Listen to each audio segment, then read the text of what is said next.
الحمدللہ وکفا وسلام علی عبادہ الذین اصطفیٰ خصوصاً علی سید الانبیاء علیہ التحیۃ والثناء اما بعد فاعوذ باللہ من الشیطان الرجیم بسم اللہ الرحمن الرحیم محمد الرسول اللہ والذین معہ اشداء علی الکفار رحماء بینہم تراہم رکعا سجدا یبتغون فضلا من اللہ ورضوانا صدق اللہ مولانا العظیم وبلغنا رسولہ النبی الکریم الامین ونحن علی ذلک لمن الشاہدین والشاکرین والحمد للہ رب العالمین ان اللہ وملائکتہ یصلون علی النبی یا ایہا الذین آمنوا صلوا علیہ وسلموا تسلیما الصلاۃ والسلام علیک یا سیدی یا رسول اللہ وعلی آلک واصحابک یا سیدی یا حبیب اللہ الصلاۃ والسلام علیک یا شفیع المذنبین وعلی آلک واصحابک یا رحمۃ للعالمین۔ بعد از حمد و سلام، آج جمعۃ المبارک کی اس نشست میں صحابہ کرام اور اہل بیت اطہار کی باہمی الفت، محبت اور ادب و احترام کے حوالہ سے چند ایک احادیث طیبہ آپ کے سامنے عرض کرنا مقصود ہے۔ اللہ کریم کلمات حقہ کو زباں پر جاری و ساری فرمائے۔ حضور سید عالم صلی اللہ تعالیٰ علیہ وسلم کے صحابہ اہل بیت اطہار سے بے پناہ محبت بھی کیا کرتے اور حضور کی نسبت سے حضور کے خاندان کا وہ بے پناہ ادب اور احترام بھی کیا کرتے۔ اسی طرح حضور کے جو اہل بیت اطہار ہیں وہ بھی حضور کے صحابہ کرام رضوان اللہ تعالیٰ علیہ مجمعین سے محبت بھی کیا کرتے اور ان کا احترام بھی کیا کرتے تھے، یعنی ان کی آپس میں محبت اور الفت کی رشتہ داریاں تھیں، ان میں آپس میں بغض اور کینہ نہیں تھا، اور آپس میں ایسے حالات نہیں تھے کہ صحابہ کرام اور اہل بیت یہ دو متضاد طبقات ہوں، ایسا نہیں تھا، بلکہ قرآن مجید فرقان حمید ارشاد فرماتا ہے رحماء بینہم، یہ آپس میں ایک دوسرے کے لیے بڑے نرم دل ہیں، ایک دوسرے پر بڑے مہربان ہیں۔ تو صحابہ بھی اہل بیت سے بڑی محبت کیا کرتے، اہل بیت بھی صحابہ سے بڑی محبت کیا کرتے۔ یہ دونوں رخ احادیث کی کتابوں میں، سیرت کی کتابوں میں بڑی تفصیل کے ساتھ روایت کیے گئے ہیں۔ صحابہ کی الفت اور محبت کا عالم یہ تھا کہ حضرت سیدنا صدیق اکبر رضی اللہ تعالی عنہ ایک دفعہ حضرت فاروق اعظم سے یہ کہنے لگے کہ سرکار دو عالم صلی اللہ تعالیٰ علیہ وسلم کی لخت جگر حضرت سیدہ فاطمۃ الزہرا رضی اللہ تعالیٰ عنہا کے لیے رشتے تو آتے ہیں، لیکن سرکار کسی رشتے کو قبول نہیں فرما رہے۔ لگتا یہ ہے کہ سرکار منتظر ہیں کہ علی کب اپنی اس خواہش کا اظہار کرتے ہیں۔ تو حضرت علی رضی اللہ تعالیٰ عنہ حضور کے پاس اس مقصد کے لیے جا نہیں رہے۔ ممکن ہے کوئی مجبوری ہو، کوئی رکاوٹ ہو، ہم دونوں جا کر علی سے بات تو کریں، آخر کیا وجہ ہے کہ حضور گویا منتظر ہیں اور یہ جا کر بات نہیں کر رہے۔ چنانچہ یہ دونوں شیخین کریمین حضرت شیر خدا رضی اللہ تعالیٰ عنہ کے پاس جاتے ہیں اور جا کر کہتے ہیں کہ آج ہم اس لیے آئے ہیں کہ آپ بات کریں حضور سے، جا کر حضرت فاطمہ الزہرا رضی اللہ تعالیٰ عنہا کا رشتہ مانگیں، آپ کیوں نہیں جا رہے؟ حضرت علی رضی اللہ تعالیٰ عنہ کہنے لگے کہ یہ میری دلی تمنا تھی، آرزو تھی، لیکن میری تنگ دستی مانے ہے، رہائش میرے پاس نہیں، سامان زیست میرے پاس نہیں، میں اپنی اس تنگ دستی کی وجہ سے حضور کے پاس جا نہیں رہا اور حضور سے یہ بات نہیں کر رہا۔ حضرت صدیق اکبر رضی اللہ تعالی عنہ آپ نے آفر دی کہ جس چیز کی بھی ضرورت ہو ہم جو ہیں چنانچہ ان کی ترغیب پر حضرت شیر خدا حضور کی خدمت میں گئے، حضرت فاطمہ الزہرا رضی اللہ تعالی عنہا کا رشتہ مانگا، سرکار نے اسی وقت بخوشی قبول فرما لیا۔ گویا حضور انہی کا انتظار کر رہے تھے۔ پھر سرکار نے پوچھا کہ کوئی حق مار کے لیے، سامان زیست کے لیے کوئی شے پاس ہے؟ حضرت علی رضی اللہ تعالیٰ عنہ کہنے لگے کہ سوائے زرہ کے کچھ بھی نہیں۔ سرکار دو عالم صلی اللہ تعالیٰ علیہ وسلم نے فرمایا کہ اسی کو بیچ کر کوئی ضروریات زندگی کا سامان خرید لیں۔ چنانچہ حضرت علی رضی اللہ تعالیٰ عنہ جب اسے بیچنے کے لیے باہر آئے تو خریدار حضرت عثمان غنی رضی اللہ تعالیٰ عنہ مل گئے۔ 400 درہم دے کر حضرت علی رضی اللہ تعالیٰ عنہ کی وہ زرہ خرید لی، اور پھر ارشاد فرمایا کہ اس زرہ کی مجھ سے زیادہ آپ کو ضرورت ہے، یہ زرہ پھر تحفے میں واپس لوٹا دی۔ اب جو قیمت زرہ کی ملی، سرکار دو عالم صلی اللہ تعالیٰ علیہ وسلم نے حضرت بلال سے فرمایا کہ ابو بکر کے مشورے سے میری بیٹی کے گھر کی ضروریات کی چیزیں خریدو۔ چنانچہ صدیق اکبر کے مشورے سے وہ ضروریات زندگی کا چھوٹا سا سامان خریدا گیا۔ پھر سرکار نے ارشاد فرمایا کہ ابو بکر کو بھی بلاؤ، عمر کو بھی بلاؤ، عثمان کو بھی بلاؤ، سعد بن ابی وقاص کو بھی بلاؤ، اور صحابہ کے نام لیے ان کو بلاؤ۔ سرکار دو عالم صلی اللہ تعالیٰ علیہ وسلم نے ان کی موجودگی میں نکاح پڑھایا، نکاح کے گواہ ابو بکر و عمر قرار پائے۔ یعنی عرض کرنے کا مقصد یہ ہے کہ یہ حضرت علی اور حضرت فاطمہ کی جو شادی ہوئی، اس شادی کی ترغیب دینے والے حضرت ابو بکر و عمر ہیں، اور سامان زیست کے لیے زرہ بیچ کر جو رقم آئی اس رقم کو مہیا کرنے والے حضرت سیدنا عثمان غنی رضی اللہ تعالیٰ عنہ۔ اسی سے خاندان اہل بیت چلا ہے۔ یہ گلستان محمدی، اس کی گویا تشکیل کے اندر جو بنیادی عناصر ہیں وہ خلفائے ثلاثہ ہیں۔ حضرت صدیق اکبر کی ترغیب ہے، حضرت فاروق اعظم کی ترغیب ہے، اور حضرت عثمان غنی رضی اللہ تعالیٰ عنہ کی خدمات ہیں۔ اسی طرح حضرت سیدنا صدیق اکبر رضی اللہ تعالیٰ عنہ، آپ بارگاہ رسالت کے اندر جب مجلس سجتی، محفل جمتی، تو حضرت صدیق اکبر سرکار کے بالکل پاس دائیں جانب بیٹھا کرتے، اور یہ خصوصی مقام تھا حضرت صدیق اکبر کا۔ بلکہ اگر سرکار کی بارگاہ میں آتے ہوئے کبھی لیٹ بھی ہو جاتے تو صحابہ کو پتہ تھا صدیق کا مقام کہاں ہے، اس لیے وہ جگہ چھوڑ کر بیٹھا کرتے۔ تو حضرت ابوبکر صدیق حضور کے بالکل قریب دائیں جانے بیٹھا کرتے۔ ایک دفعہ محفل جمی تھی، سرکار کی خدمت میں حاضر تھے، حضرت سیدنا عباس رضی اللہ تعالیٰ عنہ دور سے آتے ہوئے نظر آئے، صدیق اکبر نے دیکھے تو حضرت صدیق اکبر نے اپنی جگہ چھوڑ دی، پیچھے ہٹ گئے۔ سرکار نے پوچھا ابوبکر پیچھے کیوں ہٹ گئے، دور کیوں ہو رہے ہو؟ عرض کرنے لگے ہاذا امک یا رسول اللہ، حضور آپ کے چچا تشریف لا رہے ہیں۔ حضور سید عالم صلی اللہ تعالیٰ علیہ وسلم نے حضرت صدیق اکبر کی اس ادا پر اتنے خوش ہوئے کہ سرکار کے چہرہ انور پر خوشی کے آثار ہر صحابی دیکھ سکتا تھا۔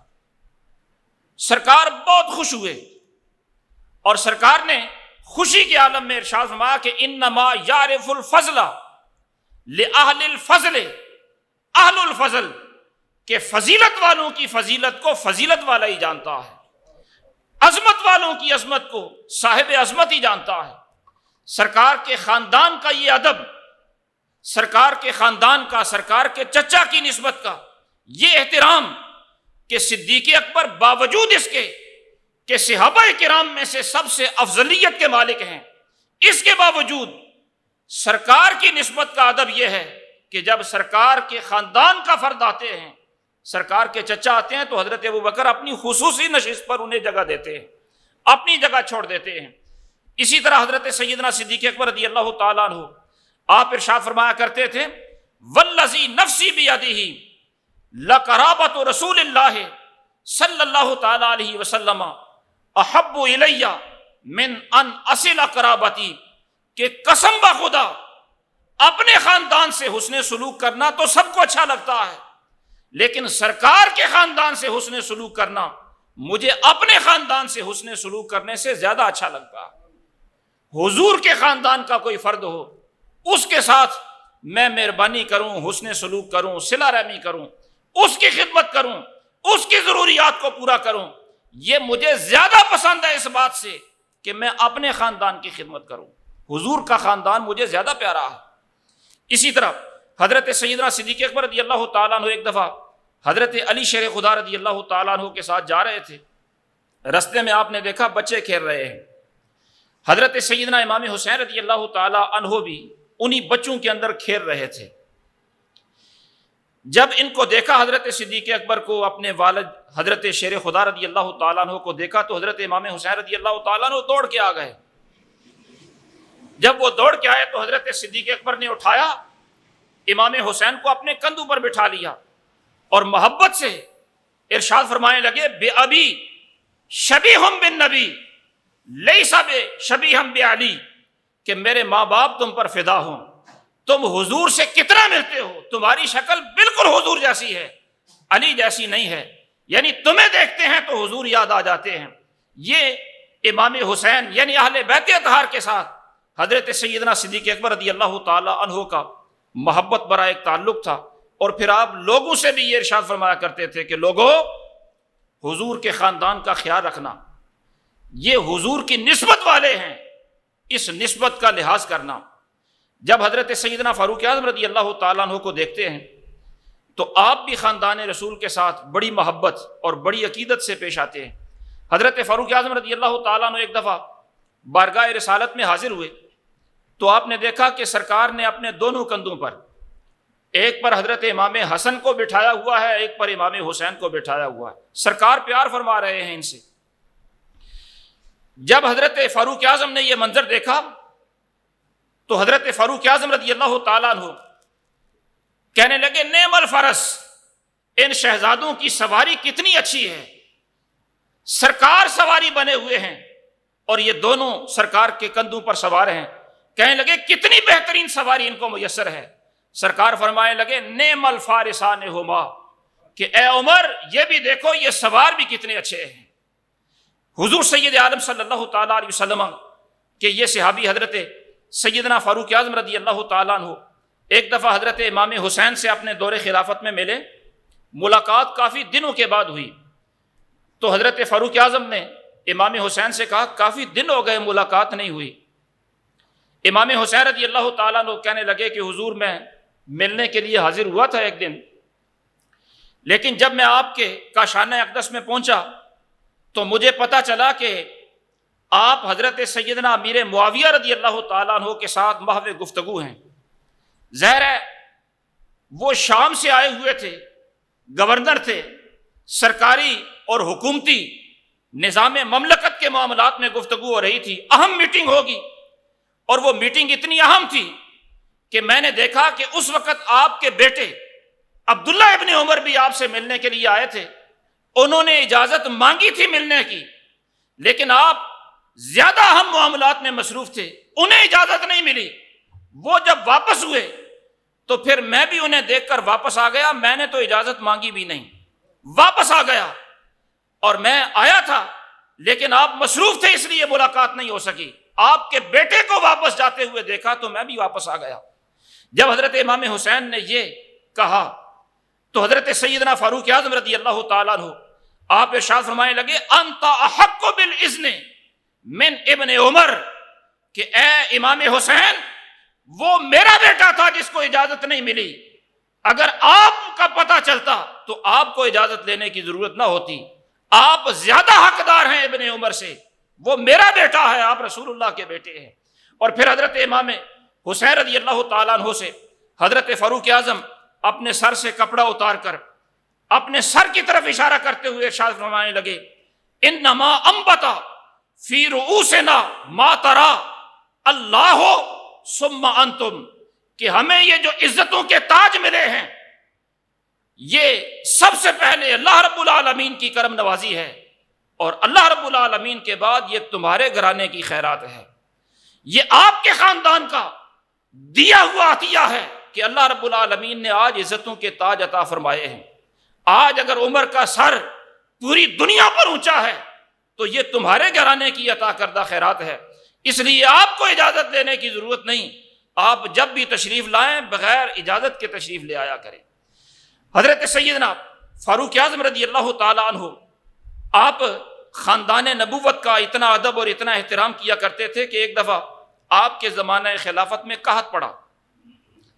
جب قحط حد سے زیادہ شدید ہو گیا، حد سے زیادہ شدید، تو حضرت فاروق اعظم رضی اللہ تعالیٰ عنہ لوگوں کو لے کر نماز استسقاء کے لیے نکلے، اور نماز استسقاء کرنے کے بعد جب دعا کے لیے ہاتھ اٹھانے لگے تو سرکار دو عالم صلی اللہ تعالیٰ علیہ وسلم کے چچا کا وسیلہ اللہ رب العالمین کی بارگاہ میں پیش کیا۔ آپ کے چچا بھی موجود تھے، حضرت عباس بھی موجود تھے، تو دعا ان لفظوں سے کی، اللہم انا نتوسل الیک بنبینا فتسقینا، کہ اے اللہ پہلے زمانہ رسالت میں اگر بارش رک جاتی ہم تیرے محبوب کا وسیلہ پیش کرتے، تو ہمیں پانی سے سیراب کر دیا کرتا، بارش عطا فرما دیا کرتا۔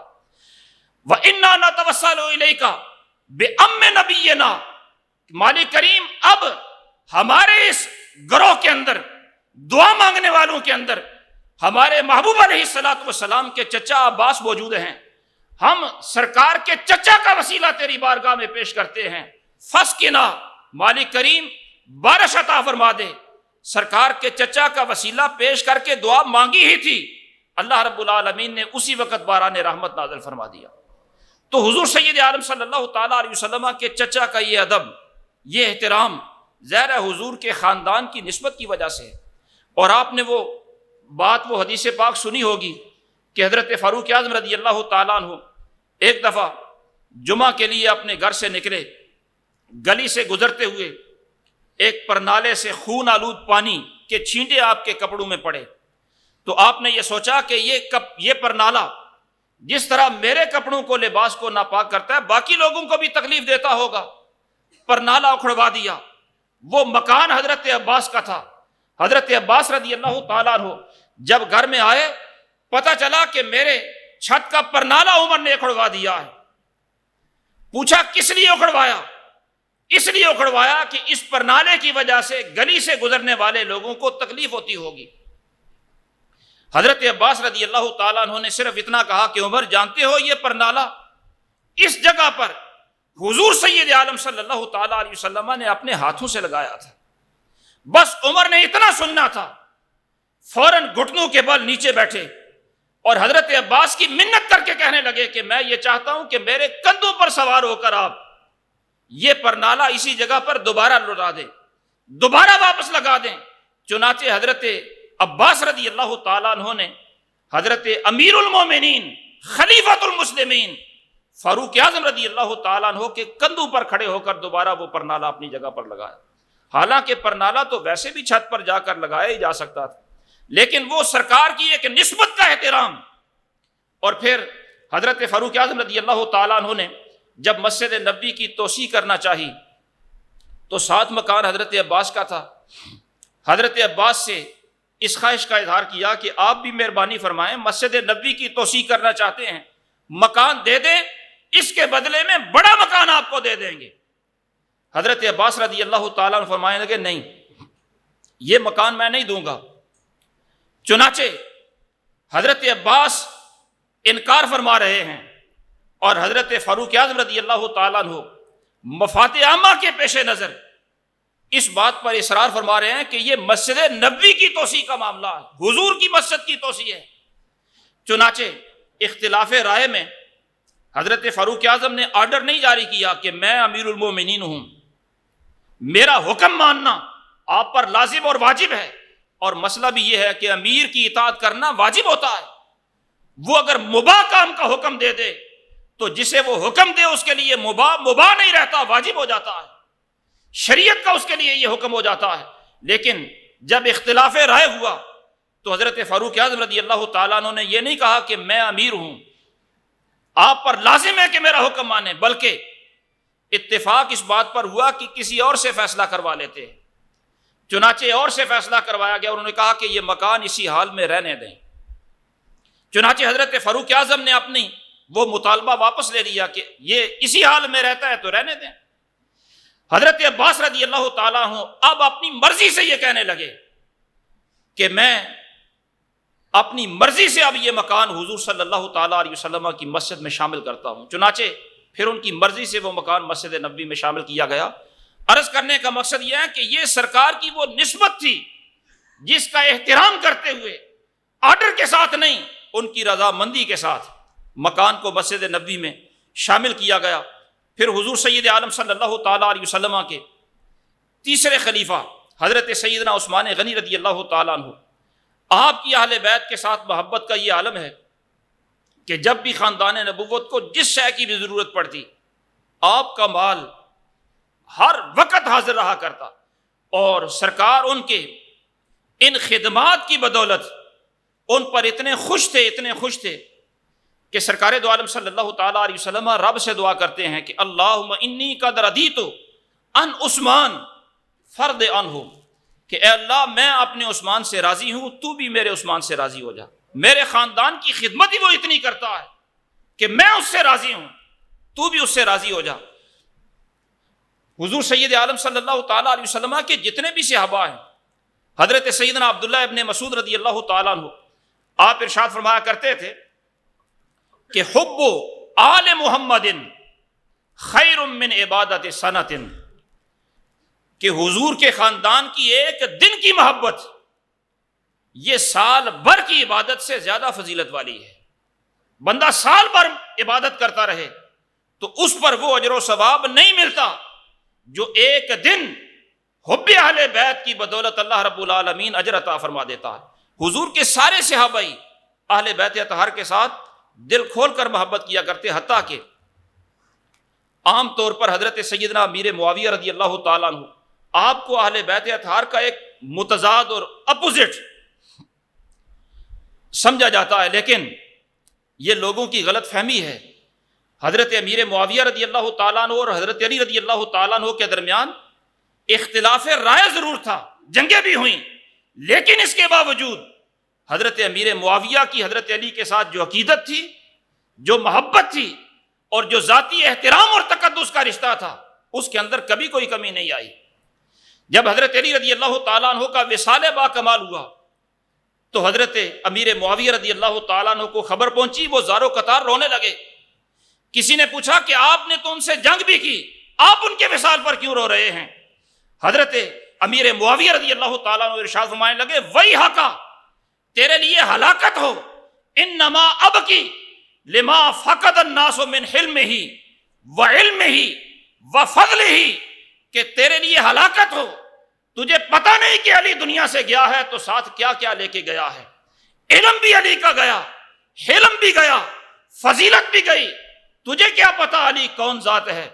علی تو وہ ہے کہ جس کی وجہ سے دنیا کو فضیلتیں ملتی تھیں، جس کے در سے حلم کی خیرات لوگوں کو ملتی تھی۔ اور حضرت علی رضی اللہ تعالیٰ عنہ سے جنگ صفین ہو رہی تھی حضرت امیر معاویہ کی، اختلاف، شدید رائے کا اختلاف ہے۔ اس جنگ صفین کے دوران حضرت امیر معاویہ کو پتہ چلا کہ حضرت علی کے علاقے پر کیسر روم حملہ کرنا چاہتا ہے، تو آپ نے کیسر روم کو خط لکھا، فرمایا اور رومی کتے، مجھے پتہ چلا ہے کہ تو ہمارے اختلاف رائے سے فائدہ اٹھاتے ہوئے علی کے علاقے پر حملہ کرنا چاہتا ہے، یاد رکھنا علی کی قیادت کے اندر جو لشکر تیرے مقابلے کے لیے نکلے گا، امیر معاویہ اس کا ادنا سپاہی ہوگا۔ ہمارے اختلافات ہمارے آپس کے معاملات ہیں، لیکن علی کی قیادت اور علی کی فضیلت کے اندر کسی کو کلام کرنے کی گنجائش نہیں ہے۔ حضرت علی رضی اللہ تعالیٰ عنہ کے وصال باکمال کے بعد حضرت امیر معاویہ رضی اللہ تعالیٰ عنہ کی محفل لگی تھی، اور آپ کی محفل میں درار بن حمزہ نامی ایک شخص حاضر تھے، تو ان سے حضرت امیر معاویہ رضی اللہ تعالیٰ عنہ کہنے لگے، صف لی علی جن، کہ میرے سامنے حضرت علی کے اوصاف بیان کرو، حضرت علی کی عظمتیں بیان کرو، ان کی سیرت اور کردار کا تذکرہ میرے سامنے کرو۔ تو وہ درار بن حمزہ حضرت علی رضی اللہ تعالیٰ عنہ کے اوصاف بیان کرتے ہوئے کہنے لگے کہ اللہ رب العالمین حضرت علی پر رحم فرمائے۔ حضرت علی رضی اللہ تعالیٰ عنہ تو وہ تھے کہ جو اتنی عظمتوں کے باوجود لوگوں میں عام لوگوں کی طرح رہا کرتے تھے، اور ہم نے جب بھی آپ سے کوئی سوال کیا، آپ نے ہمارا کبھی کوئی سوال رد کیا ہی نہیں۔ آپ تو وہ تھے کہ جو باوجود امیر المومنین ہونے کے انہوں نے کبھی اپنے دروازے کسی پر بند کیے ہی نہیں. دروازے تو کیا بند کرنے ہیں، آپ نے کبھی اپنے دروازے پر دربان بھی نہیں رکھا.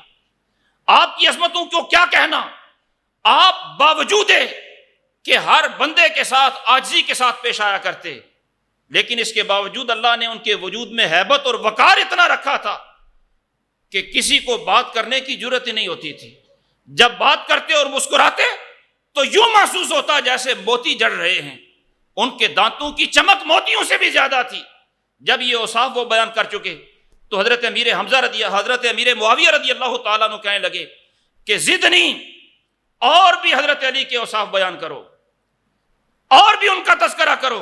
ان کا ذکر آتا ہے تو طبیعت کو چین آ جاتا ہے. حضرت امیر معاویہ جب اور تذکرے کے خواہش مند ہوئے تو وہ کہنے لگے کہ حضرت امیر معاویہ رضی اللہ تعالیٰ عنہ تو وہ تھے کہ جو شب زندہ دار تھے، بہت کم سوتے. جب ساری دنیا سو جاتی تو وہ مسجد میں آ کر عبادت کے لیے کھڑے ہو جایا کرتے تھے. اور انہوں نے سادگی اتنی اپنائی کہ انہوں نے کبھی کوئی تکیہ، آرام دہ بستر تو گویا دیکھا ہی نہیں تھا. بستر تو کجا دیکھنا، ان کے تو سردی گرمی والے لباس بھی جدا نہیں ہوا کرتے تھے. نہ پتلا لباس انہیں تکلیف دیتا، نہ کھردرا لباس انہیں تکلیف دیتا. ان کی عظمتیں تو ایسی تھیں کہ وہ حضرت علی رضی اللہ تعالیٰ عنہ باوجود اس کے کہ سارا کچھ میسر تھا، لیکن رات جب ہوتی تو تنہائی میں وہ کہتے کہ اے دنیا، تو کسی اور کو فریب دینا. یہ دنیا حکومت کی صورت میں اگرچہ میرے پاس آئی ہے، لیکن میں تجھ سے استفادہ نہیں کروں گا. میں تجھے طلاق دے چکا ہوں، تجھے اپنے سے دور کر چکا ہوں، تو کسی اور کو فریب دینا. حضرت شیر خدا کے یہ تذکرے جاری تھے اور حضرت امیر معاویہ رضی اللہ تعالیٰ عنہ کے آنسو جاری تھے. جب یہ تذکرے حد سے بڑھ گئے اور ہچکی حد سے بڑھ گئی تو آپ فرمانے لگے کہ اے درار بس کر دے، علی ہماری سوچوں سے بھی بڑے تھے. یعنی عرض کرنے کا مقصد یہ ہے کہ صحابہ کرام رضوان اللہ تعالیٰ علیہ مجمعین سارے کے سارے اہل بیت اطہار کے ساتھ اس انداز سے محبت کیا کرتے. اور پھر اہل بیت اطہار، ان کی طرف سے بھی صحابہ کی محبت میں کبھی کمی نہیں آتی تھی. اہل بیت اطہار ہمیشہ صحابہ کی عظمتوں کے اور صحابہ کی تقدس کے قائل رہے ہیں. میں صرف ایک حدیث پاک جو ائمہ اہل بیت میں سے 9 امام اس حدیث پاک کے راوی ہیں، ابن ان جدن، 9 امام ائمہ اہل بیت میں سے. اور یہ سند ایسی ہے کہ اس سند میں جتنے بھی راوی ہیں سارے کے سارے اہل بیت اطہار کے امام راوی ہیں. یعنی عام افراد اہل بیت کے نہیں. جو 12 امام اہل بیت اطہار کے ہیں ان میں سے 9 امام اس حدیث پاک کے راوی ہیں. سب سے پہلے حضرت امام علی تقی رحمت اللہ تعالی علیہ اس حدیث پاک کو روایت کر رہے ہیں. وہ اپنے والد امام محمد نقی سے روایت کر رہے ہیں.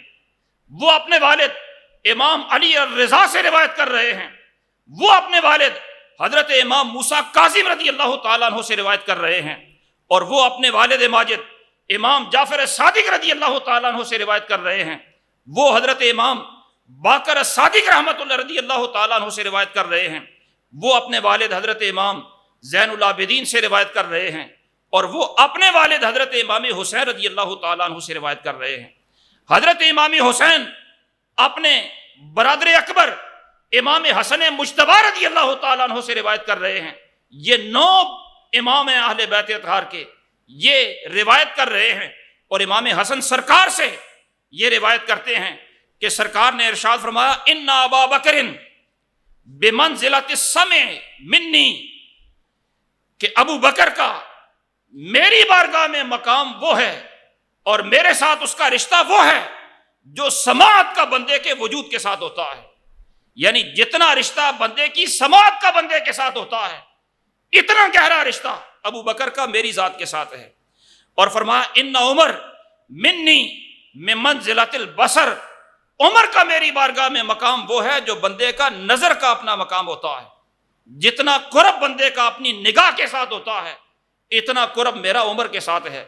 اور فرمایا وَإِنَّ عثمان منی بمنزلۃ الفؤاد، فرمایا عثمان کا میری بارگاہ میں وہ مقام ہے جو بندے کے وجود میں دل کا مقام ہوتا ہے. یہ خلفائے ثلاثہ ہیں، ان کی عظمت بیان ہو رہی ہے. اور عظمت بیان کرنے والے سارے کے سارے اہل بیت اطہار کے امام ہیں. اور یہ سند اتنی پاکیزہ سند ہے اہل بیت کی جو سند ہوتی ہے یہ اتنی پاکیزہ سند ہوتی ہے کہ محدثین کہتے ہیں کہ یہ سند پڑھ کر ان بزرگوں کے نام لے کر اگر کسی پاگل بندے کو دم کر دیا جائے تو اللہ رب العالمین اسے بھی عقل عطا کر دیتا ہے۔ اب اتنی پاکیزہ سند سننے کے بعد اور سرکار دو عالم صلی اللہ تعالیٰ علیہ وسلم کا فرمان سننے کے بعد بھی کسی کو یہ نظر نہ آئے کہ اہل بیت صحابہ کا ادب و احترام کتنا کرتے تھے اور سرکار کی ان نسبتوں کا لحاظ کتنا کرتے تھے، تو وہ اپنے پاگل پن کا علاج کروائے، ورنہ اہل بیت تو صحابہ کا بڑا ہی احترام کرتے۔ حضور نبی اکرم نور مجسم شفیع معظم صلی اللہ تعالیٰ علیہ وسلم کے صحابی حضرت شیر خدا رضی اللہ تعالیٰ عنہ، آپ حضرت صدیق اکبر اور حضرت فاروق اعظم رضی اللہ تعالیٰ عنہما، ان دونوں کے بارے میں یہ ارشاد فرمایا کرتے تھے کہ ہما امامان عادلان قاسطان کانا علی الحق وماتا علیہ، کہ یہ دونوں میرے امام ہیں، یہ انصاف کرنے والے امام ہیں اور عدل و انصاف کے اندر ان کا کوئی ثانی نہیں ہے۔ مولا علی رضی اللہ تعالیٰ عنہ ان دونوں کو اپنا امام کہہ رہے ہیں اور امام عادل کہہ رہے ہیں، اور ساتھ ہی اس بات کی گارنٹی دے رہے ہیں کہ وماتا علیہ، ان کا وصال بھی عدل و انصاف پر ہوا ہے، یعنی یہ ہمیشہ حق پر قائم رہے ہیں۔ اور حضور سید عالم صلی اللہ تعالیٰ علیہ وسلم کے باقی بھی جتنے اہل بیت اطہار ہیں، سب کا صحابہ، سارے صحابہ کرام کے بارے میں دل صاف ہیں۔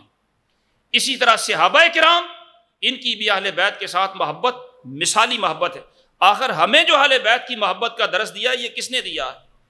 یہ سرکار کی احادیث اہل بیت کی محبت پر صحابہ نے ہی تو نقل کی ہیں۔ جو آج امت اہل بیت پر فدا ہوتی ہے یہ صحابہ کا ہی فیضان ہے۔ دعا ہے اللہ رب العالمین انہی کلمات کو شرف قبولیت عطا فرمائے۔ وما توفیقی الا باللہ العلی العظیم۔